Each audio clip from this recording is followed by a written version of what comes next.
வணக்கம். சென்னை ராஜரத்தினம் மைதானம் அருகில் உண்ணாவிரத போராட்டம் நடைபெற்றது. தமிழ்நாடு தொழிற்பயிற்சி அலுவலர்கள் சங்கம் சார்பாக பல்வேறு கோரிக்கைகளை முன்வைத்து நாள் முழுவதும் இந்த உண்ணாவிரத போராட்டம் நடைபெற்றது. அதனைத் தொடர்ந்து செய்தியாளர்களை சந்தித்த தமிழ்நாடு தொழிற்பயிற்சி அலுவலர் சங்க தலைவர் மு. சீனிவாசன் அவர்கள் தெரிவித்திருப்பதாவது: கடந்த மார்ச் மாதம் புதுக்கோட்டை பொதுக்குழு கூட்டம் நடைபெற்றது.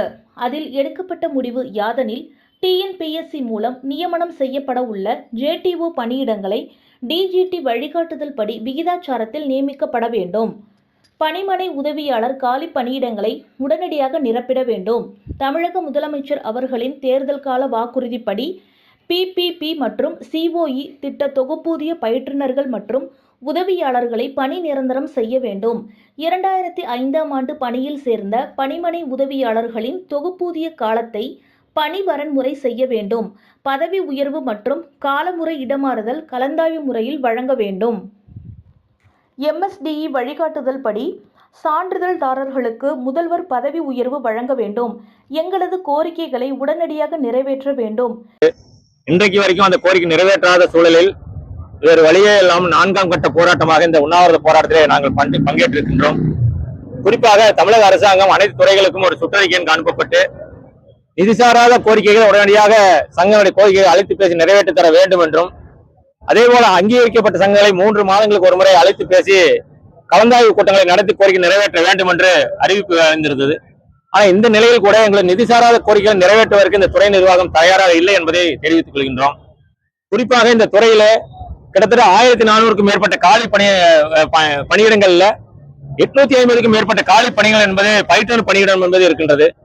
அது மட்டுமல்ல 350க்கும் மேற்பட்ட பணிமனை பண்டக உதவியாளருடைய காலி பணியானது இருக்கின்றது. கிட்டத்தட்ட 4 ஆண்டுகளுக்கு மேலாக இந்த காலி பணிகளை நிரப்புவதற்கு இந்த அரசாங்கம் என்பது துறை என்பது தயாராக இல்லை.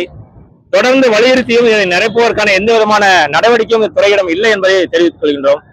தற்போது டிஎன்பிஎஸ்சி மூலமாக நடைமுறைப்படுத்துவதாக சொல்லியிருந்தாலும் இன்னைக்கு டிஜிடியுடைய வழிகாட்டுதலுக்கு எதிராக முரணாக இந்த அப்பாயின்மெண்ட் நிகழ்வதை தமிழ்நாடு தொழிற்பயிற்சி சங்கத்தின் சார்பாக நாங்கள் வன்மையாக கண்டிக்கின்றோம். ஆகவே இந்த துறையினுடைய ஃபண்டமெண்டல் ரூல்ஸின் அடிப்படையில் டிஜிடியுடைய வழிகாட்டுதலின் அடிப்படையில் இந்த பணி நியமனங்கள் 1:1 என்ற அடிப்படையில் நியமனம் செய்யப்பட வேண்டும் என்று கேட்டுக்கொள்கின்றோம். அதேபோல இன்றைக்கு பணிமனை பண்டகத்தினுடைய அந்த அடிப்படையாக விதிகளில் அந்த பணியிடங்களை நியமிக்க வேண்டும் என்று கேட்டுக்கொள்கின்றோம். அதேபோல மாண்புமிகு தமிழக முதலமைச்சர் அவர்கள் தேர்தல் கால வாக்குறுதி கொடுத்த வாக்குறுதிப்படி 10 ஆண்டுகளுக்கு மேலாக பணிபுரியக்கூடிய ஊழியர்களை தொகுப்பூதிய ஊழியர்களை காலமுறை ஊதியத்தில் பணி நியமனம் வேண்டும் என்று வாக்குறுதி அளித்திருந்தாங்க. இந்த துறையில கிட்டத்தட்ட ஒரு 150க்கும் மேற்பட்ட தொகுப்பூதிய ஊழியர்கள், ட்ரிபிள் ஊழியர்கள், சிஓஇ ஊழியர்கள் பணிபுரிந்து கொண்டிருக்கிறார்கள். அவர்களை நிரந்தரம் செய்ய வேண்டும் என்று நாங்கள் கோரிக்கை வைத்துக் கொண்டிருக்கின்றோம். அதேபோல இந்த துறையில் இருக்கக்கூடிய ஊழியர்களுடைய இடமாறுதல் என்பது மிகப்பெரிய பிரச்சனையாக இருக்கின்றது. ஆகவே கலந்தாய்வு முறையில இன்னைக்கு பள்ளிகளிலே 30,000 பேர் இருக்கக்கூடிய ஆசிரியர்கள் இருக்கக்கூடிய சூழலில் கூட அது கலந்தாய்வு நடைபெறுகின்றது ஒவ்வொரு வருடம். ஆனால் குறைந்தபட்சம் ஒரு 1500 ஊழியர்கள் இருக்கக்கூடிய இந்த துறையில கலந்தாய்வு என்பது பல ஆண்டுகளாக கோரிக்கை வைத்து இதை நடைமுறைப்படுத்துவதற்கு இந்த துறை நிர்வாகம் தயாராக இல்லை என்பதை நாம் பார்க்க வேண்டிய சூழல் இருக்கின்றது. அது மட்டும் இல்லாமல் இன்னைக்கு அமல்படுத்தக்கூடிய துறை பல்வேறு அரசு தொழிற்பயிற்சி நிலையங்கள் புதிதாக உருவாக்கப்படுகின்றது. அவ்வாறு உருவாக்கப்படக்கூடிய அரசு தொழிற்பயிற்சி நிலையங்களில் தொகுப்பூதியத்திலே ஊழியர்களை பணி நியமனம் செய்யக்கூடிய அந்த நடைமுறை என்பது தற்போது கடைபிடிக்கப்பட்டு வருகிறது. ஆகவே அதை திரும்ப பெற்று உடனடியாக காலமுறை ஊதியத்திலே அதை பணி நியமனம் மேற்கொள்ள வேண்டும் என்று நாங்கள் தெரிவித்துக் கொள்கின்றோம். எங்களை அழைத்து அமைச்சரும் அதிகாரிகளும் பேச வேண்டும். எங்கள் கோரிக்கையை நிறைவேற்றவில்லை என்றால் இந்த உண்ணாவிரத போராட்டம் தொடர்ந்து நடைபெறும் என்றும், இல்லை என்றால் முற்றுகை போராட்டம் நடத்த வேண்டிய சூழலில் நாங்கள் தள்ளப்பட்டுள்ளோம் என்று அவர்கள் செய்தியாளர்கள் சந்திப்பில் தெரிவித்தனர்.